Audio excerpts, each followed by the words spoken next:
Kung tatanungin mo ang mga OFW na nasa Middle East ngayon, kung uuwi ba sila sakaling pauwiin sila ng Pilipinas dahil sa sigalot at gera, isa lang madalas ang sagot. Hindi.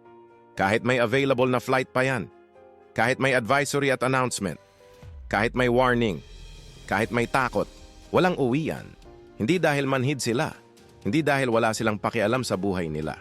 Kundi dahil mas malaki ang dahilan kung bakit sila nandito. Wala pang ipon. May utang pa sa agency. May pinapaaral. May ginagawang bahay. May maintenance si nanay. Uuwi ka nga. Pero paano ang pamilya mo pagkatapos? Uuwi na lang ba ng bigo? Uuwi nang ba ng walang naipon? Uuwi na lang ba ng back to zero? Sa totoo lang, hindi ito tapang na pang pelikula. Ito yung tapang na galing sa responsibilidad. Yung kahit may kaba sa dibdib, papasok ka pa rin sa trabaho. Kahit may balita sa paligid, magpapadala ka pa rin ng pera. Ngayon, mapapatunayan mo kung gaano kalakas ang loob